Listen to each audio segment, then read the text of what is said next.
And so I will admit to being totally, uh, not totally, but reasonably ignorant about how to listen to this and put it in context of anything else. So my reaction will could be a little naive, or it could be a little jarring for people who are jazz connoisseurs, and I apologize for that in advance.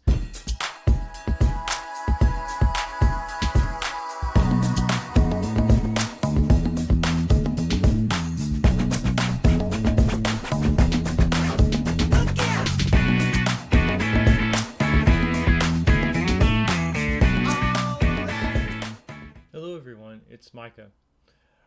On our Tuesday reaction series, we are going from deep in the past, and by deep in the past I mean mid 20th century, and working our way up to the present with listening to the number one songs of each year.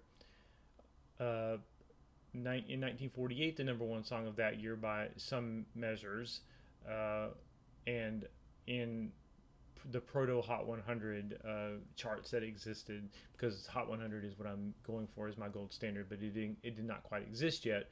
But in 1948, my sources tell me that the 12th Street Rag by Pee Wee Hunt was the number one song of the year, or the number one record of the year. I did just a tiny bit of research on this song. I'm so out of my element with music that's this old, and I'm not a connoisseur of any music that came out before 1982 or 83. So anything older than that is purely me re-educating myself in retrospect. And in this instance, I did about maybe 5 or 10 minutes of research. But it was interesting to note that this song was originally composed somewhere around the turn of the century, not this century obviously, but the one before, around the year 1900. The song was first written down and published in 1914, and several versions were recorded over the years, including one by Louis Armstrong and his band. Then, in 1948, a version recorded by Pee Wee Hunt went to number one and stayed there for 8 weeks. I don't know the context of why, when this was a song that was well known and had been around for a long time, why this version of it suddenly became very popular.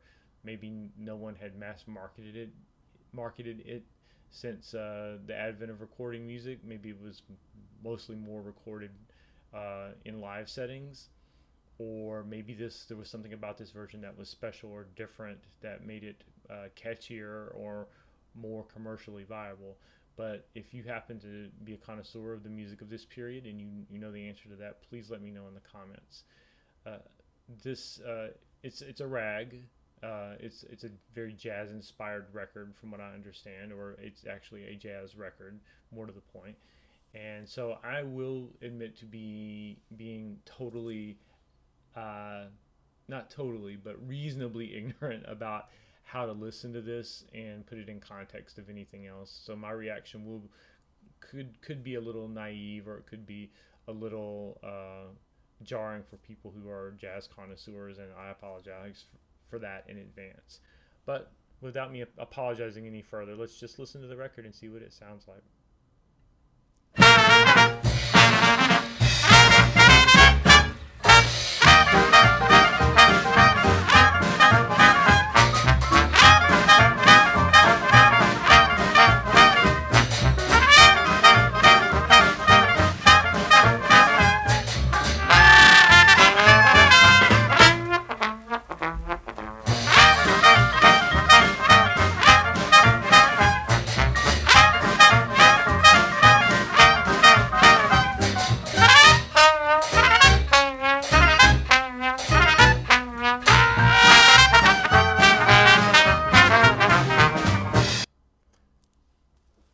So far, I'm picking up on very familiar musical motifs, and again, with my untrained ear, I'm probably conflating a whole bunch of different songs, which are simply in a similar musical style, and not necessarily anywhere close to this song in the actual way they were written.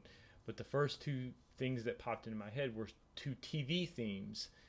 I did read that there was a show that this actually was the theme for, but I never watched that show. I don't know if it was a UK show. But the two shows that did come to mind were Benny Hill and Mama's Family. And I think it might, to some extent, be just the fact that they're the same genre of music, or they have some similar some elements, musical elements in common. But those are the two things. Right now, I'm totally getting TV theme music vibes off of this, which is probably the most relevant cultural reference point for someone my age for this type of music. Um, and I'm already picking up on sort of the overall structure of the song and how it stops and does the little improvisational bits, and then the full orchestra kicks back in. So very familiar elements of how jazz music works.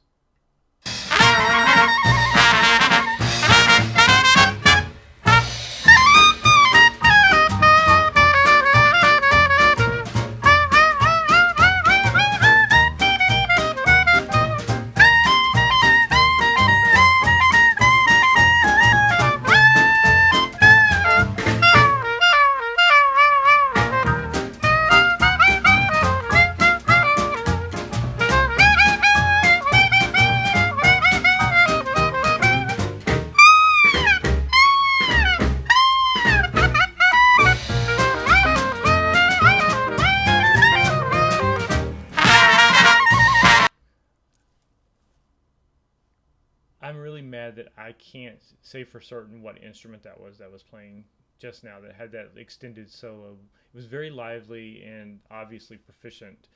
Uh, whoever was performing that was quite good. Uh, I want to say it sounded like a clarinet being played in a very high register, but it also could very well be a trumpet or some other, or a bugle or some other type of brass instrument. It was just, to me, to my ears, it just sounded somewhere kind of right in the middle between those things. But because of that, it almost made it more interesting as a textural element, because I can't quite place the timbre of the instrument being played, and it just almost becomes pure music when you don't have a preconception about what's making the music. You're just listening to the sound it's making, and it can be pretty interesting. It's not something that in pop music we get a chance to listen to anymore. An acoustic instrument just being played by itself to in this isolated fashion. So that is cool to hear.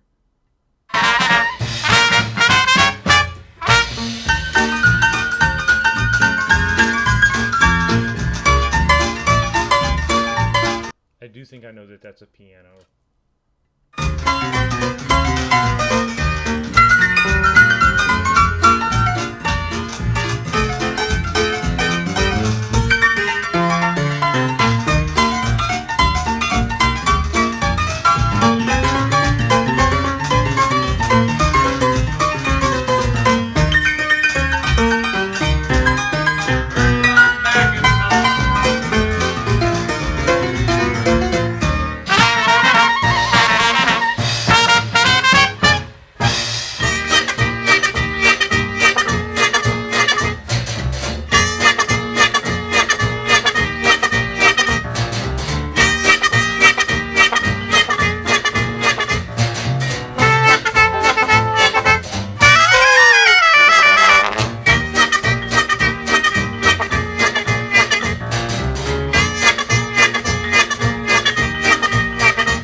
Okay.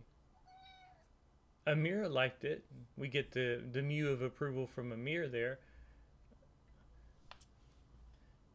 The very last part very much put me into the mindset of the 1920s.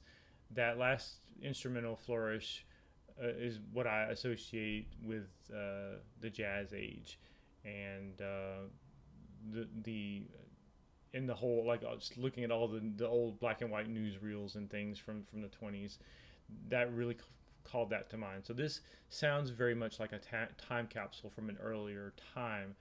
What I do wonder is that in the 1940s, did this sound like a throwback record? Was that one of the reasons it was popular? In the same way that we might listen to a song with an 80s type sound to it. So like maybe The Weeknd, he does a lot of 80s throwback sounds, and it sounds retro to us. Was this something that was consciously retro, or was it still so much in the mainstream in the 1940s that it still seemed to be contemporary to them? And really, my last thought on this is that it's amazing to think that within a few short years, Elvis Presley, Chuck Berry, and then not too many years after that, the Beatles would be dominating the pop charts and taking over the space that a song like this would have taken in the popular consciousness, in terms of what people were listening to. And it's a startling change in the aesthetic of American music listeners. And again, I also wonder, was this a song that was what were the demographics of this song? It was at number one for 8 weeks. Who was buying it? Were teenagers buying this song, or was this something that a bunch of middle-aged people got together and bought? And I think that's very interesting to think about as well, in terms of who was consuming music in the 40s versus the 50s. Were there barriers to entry for younger people trying to buy music? If most people's stereos were in their living rooms, and that's the only form that they had for playing records in the 40s, or for a great many families that was the limitation, then maybe musical taste, maybe musical consumption was more driven by the older family members rather than the younger family members. These are all things that I've not really thought about a lot before, but if you have any insights into any of that, please drop it in the comments. Again, I'm not a jazz music expert, so I can't talk intelligently about the various solos that were being played. I barely even knew what instruments were being played, except I picked out the piano. I knew that was a piano,